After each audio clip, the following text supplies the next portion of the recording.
John chapter 19. Jesus sentenced to be crucified. Then Pilate took Jesus and had him flogged. The soldiers twisted together a crown of thorns and put it on his head. They clothed him in a purple robe and went up to him again and again, saying, "Hail, King of the Jews!" And they slapped him in the face. Once more Pilate came out and said to the Jews gathered there, "Look, I am bringing him out to you to let you know that I find no basis for a charge against him." When Jesus came out wearing the crown of thorns and the purple robe, Pilate said to them, "Here is the man." As soon as the chief priests and their officials saw him, they shouted, "Crucify, crucify!" But Pilate answered, "You take him and crucify him. As for me, I find no basis for a charge against him." The Jewish leaders insisted, "We have a law, and according to that law he must die, because he claimed to be the Son of God."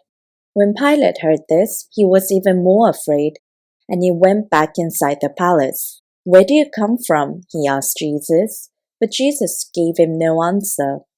"Do you refuse to speak to me?" Pilate said. "Don't you realize I have power either to free you or to crucify you?" Jesus answered, "You would have no power over me if it were not given to you from above. Therefore, the one who handed me over to you is guilty of a greater sin."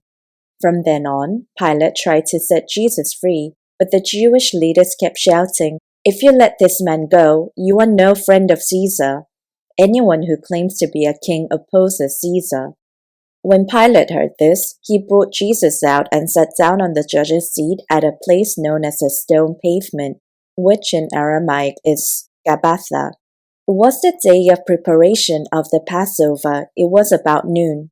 "Here is your king," Pilate said to the Jews.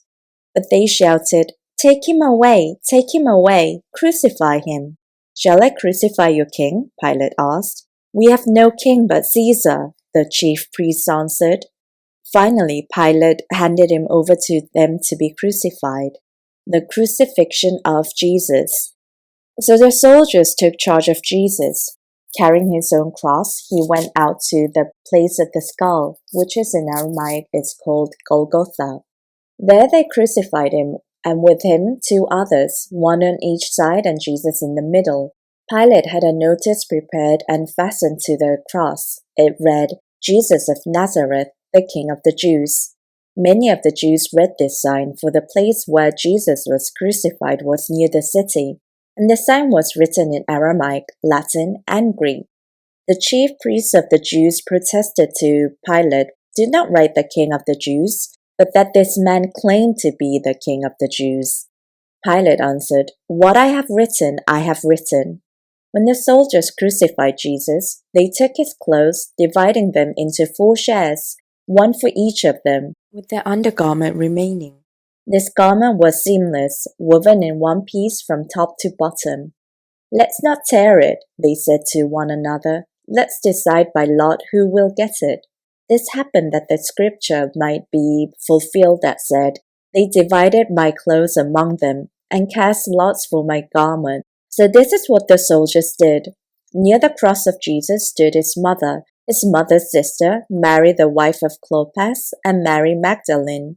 When Jesus saw his mother there, and the disciples whom he loved standing nearby, he said to her, "Woman, here is your son," and to the disciple, "Here is your mother." From that on, his disciples took her into his home. The death of Jesus. Later, knowing that everything had now been finished, and so the scripture would be fulfilled, Jesus said, "I am thirsty." A jar of wine vinegar was there, so they soaked a sponge on it, put the sponge on a stalk of the hyssop plant, and left it to Jesus' lips. When he had received the drink, Jesus said, "It is finished." With that, he bowed his head and gave up his spirit. Now it was the day of preparation, and the next day was to be a special Sabbath. Because the Jewish leaders did not want the bodies left on the crosses during the Sabbath, they asked Pilate to have the legs broken and the bodies taken down. The soldiers therefore came and broke the legs of the first man who had been crucified with Jesus, and then those of the other. But when they came to Jesus and found that he was already dead, they did not break his legs. Instead, One of the soldiers pierced Jesus' side with a spear, bringing a sudden flow of blood and water. The man who saw it has given testimony, and his testimony is true. He knows that he tells the truth, and he testifies so that you also may believe. These things happened so that the scripture would be fulfilled. Not one of his bones will be broken. And as another scripture says, they will look on the one they have pierced. The burial of Jesus. Later, Joseph of Arimathea asked Pilate for the body of Jesus. Now Joseph was a disciple of Jesus, but secretly because he feared the Jewish leaders.